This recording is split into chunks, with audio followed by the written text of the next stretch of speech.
बिस्मिल्लाहिर्रहमानिर्रहीम। अस्सलाम वालेकुम। ईरान ने तो जंग छेड़ दी है, लेकिन यमन ने भी जंग छेड़ दी है और यमन ने इस वक्त बाबल मंदब बंद कर दिया है। स्टार्ट उन्होंने किया है इजराइल से और उसके बाद अब बारी आएगी अमेरिका की। बाबल मंदब जैसे ही बंद होगा उसके बाद अगर अमेरिका के अड्डे इस्तेमाल किए जाएंगे, फौजी अड्डे अगर उसके इस्तेमाल किए जाएंगे, उसके बाद आप ये समझ लीजिएगा कि फिर जो लड़ाई होगी वो बहुत ज़्यादा तबाहकुन होगी। वो बड़ी लंबी लड़ाई चलेगी और उस लड़ाई के अंदर बहुत ज़्यादा तबाहकुन सूरत हाल पैदा हो जाएगी।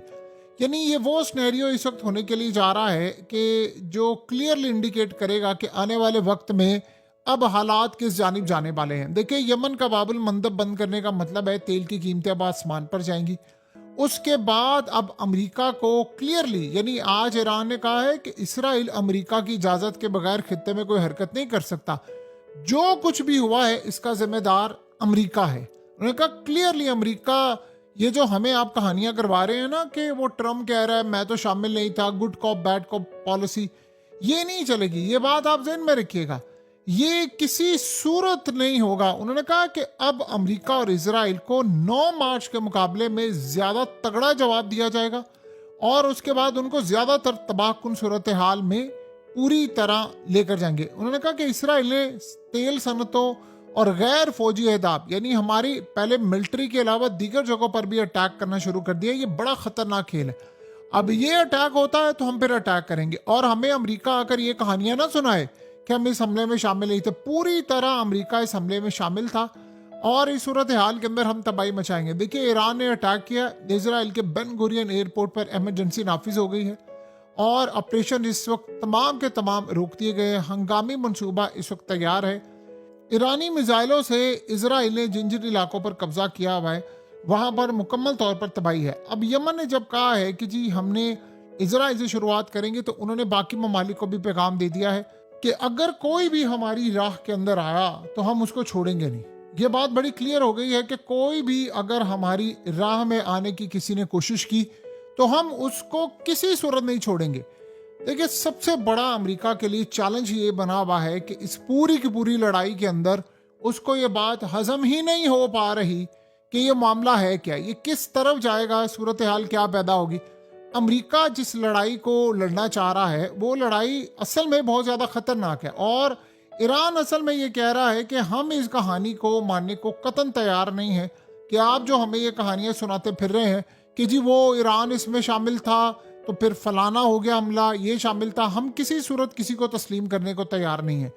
देखिए, सबसे बड़ी बात यह है कि इस वक्त ईरान की जो अवाम है वो निकली हुई है सड़कों पर और इन्होंने किया क्या है कि ईरान ने, यानी जो पेट्रोकेमिकल पर अटैक हुआ है ईरान में, तो उन्होंने जवाब में हैफा में उनकी जो इंडस्ट्री है, जो सन्नतें हैं, उस पर अटैक करना शुरू कर दी है।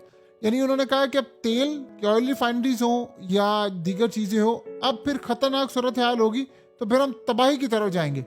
अब ये बात उन्होंने बड़ी क्लियरली कर दी है, पाकिस्तान समेत सबको बता दी है कि जो 24 घंटे के दौरान हुआ है इससे अब आप भूल जाए, सफारती अमल जारी रहेगा। उन्होंने कहा इससे मजीद मुश्किलात होंगी।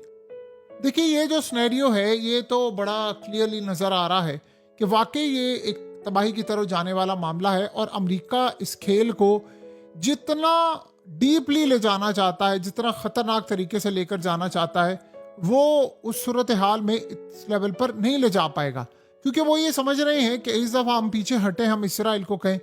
आप एक बात बताएं कि इसराइल के जो जेट्स हैं या ड्रोन्स उड़ते हैं वो कहाँ से उड़कर अटैक करने के लिए जाते हैं, या वो उन्होंने जो मिसाइल मारे हैं वो कहाँ से होते हैं। इसराइल के अगर जेट्स आते हैं तो कहाँ से? देखिए, वो तो है one way mission. One way mission, Israel के पास इतनी पावर नहीं है कि वो वन वे मिशन इतनी दूर तक चला सके। उसको रीफ्यूल की जरूरत होती है, रीफ्यूलिंग की तो जरूरत होती है, उसको कैसे मैनेज करना है, वो मैनेज करने के लिए सूरत हाल बहुत ज़्यादा ख़तरनाक होती है। यानी उसको मैनेज आपने किस तरह करना है, ये असल में सबसे बड़ा पॉइंट है कि इसराइल इस पूरी लड़ाई को कैसे मैनेज करना चाहता है, अमेरिका इस लड़ाई को कैसे मैनेज करना चाहता है। जब तक ये स्नैरियो क्लियर नहीं होगा तब तक कोई सूरत हाल आपको बेहतरी की तरफ नज़र नहीं आएगी। अब हमें ये बात का अंदाज़ा हो जाना चाहिए, हमें इस पॉइंट को अच्छी तरह समझ लेना चाहिए कि अमेरिका इस लड़ाई के अंदर जिस लेवल पर जाकर काम करना चाहता है, जिस लेवल पर वो ये खेल खेल रहा है, वो बड़ा तबाहकुन है। सो अब आने वाले वक्त में आपको ये बात मजीद क्लियर नजर आएगी कि अब ईरान किन किन जगहों को टारगेट करना चाह रहा है। देखिए, इसराइल तो बड़ा खुश है, अगरचे वो ये चाह रहा है कि इस लड़ाई को अब अगले लेवल पर लेकर जाए। वो अमेरिका को कह रहा है तुम भी बराह रास्त पार्टिसिपेट करो। अमेरिका ने देखिए इंटेलिजेंस मालूमात दी, इनके जहाज़ों को रिफ्यूल किया, सारी चीज़ें की, बदले में उन्होंने अटैक किया। ये अमेरिका अगर दुनिया को कहानी करवाएगा ना कि हम यहाँ पर हैं, आप ये सोचें कि इस वक्त दुनिया के अंदर लोग अमेरिका से कितना बेजार हैं।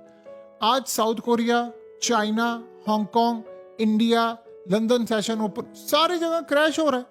तो अब आप बताएं, जब ट्रिलियंस ऑफ डॉलर्स का क्रैश हो रहा है तो आपने फिर क्या करना है? यानी इस सूरत हाल को कैसे मैनेज करेंगे, ये रास्ता कैसे आप चूज करेंगे? ये चीजें जब तक आप हल नहीं करेंगे तब तक आपको कोई सलूशन इसका नजर नहीं आ रहा। सो अब अमेरिका के लिए जो सूरत हाल पैदा हुई है वो वाकई एक तबाही की तरफ ले जाने वाली है। लेकिन उसमें आपको एक पॉइंट अच्छी तरह समझना है कि जहां पर अमेरिका को सबसे बेहतरीन सूरत हाल का सामना करना पड़ सकता था कि ईरान में रिजीन से ऑपरेशन हो जाता है, ये वो सूरत हाल हो जाती, वो आपको होता हुआ नजर नहीं आ रहा। दूसरी बात यह है कि इस वक्त गालिबन अब जो अगली इतलात है वो ईरान के एयरपोर्ट पर हमला आ रहा है। तो बेन गुरियन एयरपोर्ट के ऊपर इस वक्त खड़े हुए हैं जहाज, वहां पर ये इन जहाज़ों पर अटैक कर सकते हैं। और उन जहाज़ों पर अटैक करने का मतलब ये है कि अब आपने कुल्लम कुल्ला सिविलियन उन साइड पर अटैक करना है, क्योंकि इसराइल ने शुरुआत की है। आप ये सोचें कि सारा वर्ल्ड आज अपसेट है, लेकिन कोई ये पूछने को तैयार नहीं कि कल लिबनान पर इसराइल ने अटैक क्यों किया। डोनाल्ड ट्रंप की यकीन दहानी थी कि अटैक नहीं होगा, फिर अटैक हुआ। फिर उसकी यकीन दहानी थी कि रात को ईरान ने अटैक कर दिया, उसके बाद अटैक नहीं होगा। उसके बावजूद अब जंग का सिलसिला शुरू हुआ है। जब इस तरह की, आपको पता है इसराइल में इस वक्त मुकम्मल तौर पर वीडियोस बनाना कि मिसाइलों का कहां पर इम्पैक्ट हुआ है, क्या तबाही हुई है, टोटली बैन है। मीडिया को जाने की इजाजत नहीं है वहां पर आप बता नहीं सकते कि क्या सूरत हाल है। तो अब अमेरिका को ये चैलेंजेस फेस करना पड़ा है। अब आप बताएं, दुनिया के अंदर जो सूरत हाल पैदा हो रही, आप लोगों को कैसे बता सकते हैं कि जो जंग हम लड़ना चाह रहे हैं वो जंग इस लेवल पर आई हुई है कि आप उसको मैनेज नहीं कर सकते? यानी ये कैसे हम दुनिया को बता सकते हैं कि जी आप अमन में लेकर आए? और उसके अलावा खित्ते में जो सबसे बड़ी सूरत हाल है, इन्वेस्टर्स आप बताइए, उन्होंने सोचा कि ये जंग रुकी हुई है, ये शुरू नहीं होगी, वो जंग दोबारा शुरू होगी, क्या कहाँ से कोई इन्वेस्टर्स आएंगे? कहाँ पर कोई मार्केट स्टेबल होगी? क्या आपको ऐसी सूरत हाल नजर आती है? कोई स्टेबिलिटी, कोई पॉजिटिव साइन, बिल्कुल कोई ऐसा मामला नहीं है। सो अब ईरान ने अमेरिका को क्लियरली बता दिया है कि आप शामिल हैं इस हमले में। देखिए, अब अगर इजराइल ने अटैक किया तो उसके बाद ईरान हो सकता है कि अमेरिका के अड्डों को भी अटैक कर दे। वो बड़ा क्लियरली उन्होंने बताया है।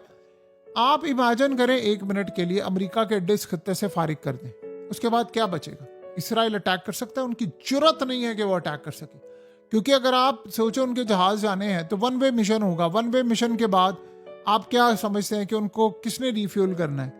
अब आप ये सोचो ना, इराक के अंदर उनकी खुफिया मिलिट्री बेस, अजरबैजान में उनकी खुफिया मिलिट्री बेस, सब कुछ उन्होंने ईरान के इर्द गिर्द रखा हुआ है। और दुनिया में वो ये बता रहे हैं कि जी असल में लड़ाई जो है वो ईरान कर रहा है। ये अगर कल सारा वर्ल्ड, कल जब ईरान ने रिसेंटली वार्निंग जारी की थी कि बैरूत पर हमला हुआ तो हम उसके बाद अटैक कर देंगे, अगर इस सारी सूरत हाल को, सारे के सारे मामले को, सारी की सारी चीज़ों को आप अगर 2 मिनट के लिए पीछे रखें, कल अगर अटैक हुआ था जब लिबनान के ऊपर, उसके बाद इसराइल के खिलाफ सारा वर्ल्ड खड़ा हो जाता, तो आज ये जंग होती? आप बताइए, क्या बाबुल मंदब बंद करने की सूरत हाल? पहली मर्तबा यमन भी इस जंग में कूदा है, तो उसका ये मतलब है कि ईरान ने इस दफा जो लड़ाई करनी है वो बड़ी खतरनाक करनी है। अब ये तमाशा देखें, ट्रंप की आप सोच लें कि कहता है जी मैं फाइनल शॉट दूंगा, मैं बताऊंगा क्या करना है। भाई तुमसे कोई पूछता कौन है? तुमने कल फोन किया, उसके बाद नेतन्याहू ने कहा मैं अटैक अच्छा नहीं करता, 2 घंटे बाद उसने अटैक कर दिया। साफ जाहिर है कि डोनाल्ड ट्रंप इस वक्त पागल बना रहा है। देखिए, आप या तो आपकी स्ट्रेटजी काम कर रही हो तो समझ आती है, आपकी स्ट्रेटजी फेल, आपकी चीजें फेल, आपके मामलात फेल, सब कुछ फेल। जब ना स्ट्रेटजी काम करी है, ना आपके मामलात काम करे, ना सूरत हाल काम करी है, तो बताएं बाकी आपने फिर क्या करना है? जब इस लेवल पर आपकी तबाही हो रही होती है, आपकी बर्बादी हो रही होती है, तो फिर चीजें बिल्कुल अलग अंदाज में चलती हैं। बहरहाल अब अमेरिका के लिए एक चैलेंज है। अब अमेरिका देखते हैं किस लेवल पर जाकर काम करता है, क्या सूरत हाल होती है। और उसके बाद अब अगला मरहला किस लेवल पर जाता है। सो देखते हैं अब आने वाले वक्त में चीज़ें किस जगह जाती हैं, क्या सूरत हाल होती है। लेकिन जो भी है, आप ये बात अच्छी तरह समझ लें कि अमेरिका को आने वाले वक्त में बहुत